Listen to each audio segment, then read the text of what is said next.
Elles ont pour but de rassurer la population, qu'ils ne les perdent pas de vue.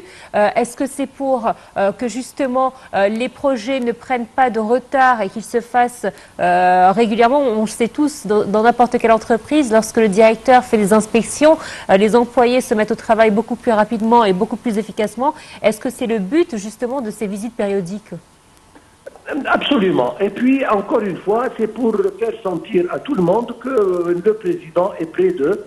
Il est toujours là et il fait partie de toutes les parties de l'Égypte. Donc, je viens chez vous de temps à autre, justement, et pour vérifier que tous les travaux sont en ordre, mais en même temps, pour être près de vous. Il va faire un discours important de Minyas ce matin pour dire que tous les gouvernorats de l'Égypte, tous les endroits, toutes les villes, villages, etc., sont ex aequo, de manière à ce que le président est là aujourd'hui, là-bas demain, je suis avec vous et à votre disposition. Oui.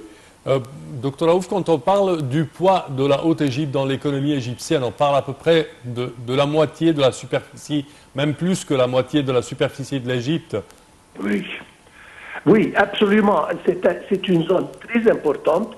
Si on parle d'archéologie, c'est la zone la plus riche. Ça. Mais si on parle d'autres, elle est pleine de ressources. Il y a beaucoup d'industries qui ont été établies là-bas. Il faut les développer. Et puis, il y a un certain nombre de la population qui est là-bas, qui a été ignorée. Ils déservent être justement au même niveau de tous les autres gouvernorats. Et le président, d'ailleurs, a dit ça à plusieurs reprises, que pour lui, l'Égypte, la totalité de l'Égypte, doit être sur le même niveau. Donc, il a commencé par les gouvernorats, comme je viens de dire, les moins privilégiés, pour que un peu tout le monde soit sur le même niveau et il mène une vie décente comme justement l'initiative dit. C'est vrai qu'au cours de ces dernières années, nous avons vu des universités voir le jour dans ces régions-là. Il y a une grande université à Ménia. Et c'est vrai qu'on voit que des métiers se créent grâce à des entreprises qui se sont implantées en Haute-Égypte. Et c'est vrai que tout cela a pour but au final de décentraliser et désengorger le Caire aussi. Absolument, absolument. Nous souffrons d'une densité incroyable, non seulement dans le Caire, mais dans toutes les grandes villes. Et c'est justement le but de cette initiative de décentraliser et de, disons, envoyer tous les services dans les plus petits villages pour justement que même les jeunes gens commencent leur vie chez eux. Si jamais ils ont disons, des plans pour établir des industries, des entreprises, etc. Toutes les facilités sont près d'eux et ils peuvent développer leur propre gouvernorat, leur propre village, ville, etc., sans avoir besoin de se déplacer. Et c'est ça justement le but de cette initiative. Et je vois que ça commence à vraiment... Nous sentons que beaucoup de projets prennent lieu dans ces endroits. Il y a tellement de ressources qui peuvent être exploitées sur place et c'est justement ce que cette initiative vise à. Oui. Docteur Raouf, également, quand on parle du projet ou du méga-projet de Haya Karima ou Vie décente, on parle d'un montant faramineux, on parle d'à peu près 800 milliards de livres égyptiennes accordés à ce projet. Quelques-uns parlent que c'est de l'argent qui n'aura pas de rentabilité pour l'État. Comment voyez-vous comme économiste cela? Non. Sur le court terme et le long terme, certainement à tout le monde. Et si on contemple que cette initiative, elle est dirigée vers 60 millions, 65 millions d'Égyptiens, donc à peu près 50-60% de la population. On peut s'imaginer l'importance de cette initiative et son impact sur les citoyens et l'économie. Donc c'est une initiative géante et qui vraiment, à mon opinion, c'est la chose la plus importante qui a eu lieu sur le plan humanitaire, je ne veux pas dire humanitaire, mais sur le plan de tous les citoyens. Alors, docteur Raouf, vous le savez, nous sommes face à une crise mondiale inédite, crise économique mondiale inédite qui touche tout le monde. Et c'est vrai que peut-être que voir un président d'un pays sur le terrain dans des moments pareils, c'est aussi rassurer la population que c'est un président qui travaille malgré tout et qui est présent sur le terrain avec la population.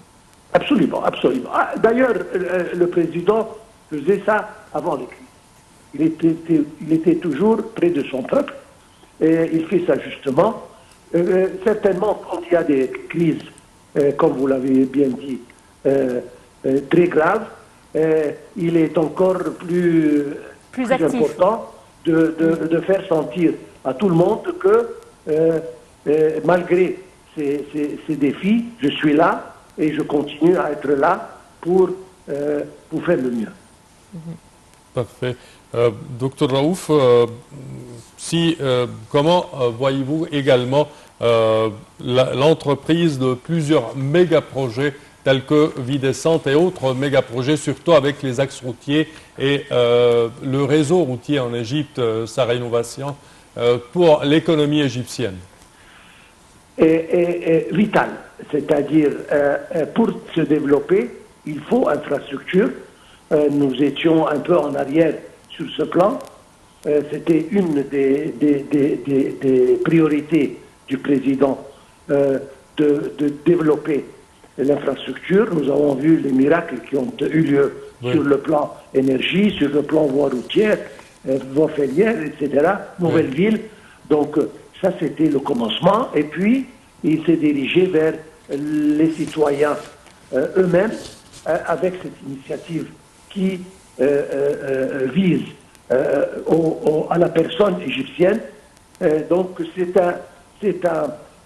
disons, un projet intégral qui vise vers le développement de l'Égypte en général. Et c'est bien conçu et ça continue. Et certainement, tous les projets d'infrastructure, ils sont excessivement importants pour le développement. Ça aide sur le plan transportation, sur le plan exportation, etc., etc. Donc, le président ne manque pas à faire le mieux pour le peuple sur tous les domaines et de tous les points de vue. Alors, le chef de l'État a inspecté tôt ce matin le complexe agricole et le centre de production des produits laitiers à Ménia. Et c'est vrai que tous les efforts qui ont été faits par l'État durant ces 10 dernières années pour développer l'agriculture, on se rend compte que on a bien fait de s'y prendre, même si ça a été fait tard à cause des circonstances qu'on avait auparavant. Mais si nous n'avions pas fait ces démarches-là, je pense qu'on aurait ressenti cette crise encore plus fort que maintenant. Absolument, absolument.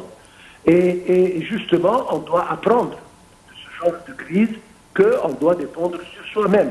Sur le plan agriculture, on doit essayer d'aboutir à la autosuffisance. Sur le plan nourriture, au moins, et c'est justement ce qu'on fait. Et c'est important. Crise ou pas, on doit franchement cultiver nos propres manger. Et c'est ça, on a souffert après cette crise avec les chaînes d'approvisionnement et le manque de grains, etc. Justement, il faut absolument produire une grande partie, sinon tout ce qu'il nous faut sur le plan de nourriture pour ne pas dépendre sur quelqu'un d'autres, et pour justement alléger un peu ce genre de crise qui peut être répétée, malheureusement, dans le futur. Non, Donc et on ça, le- c'était très important. Et le dossier d'agriculture, il jouit d'une importance encore très grande. Et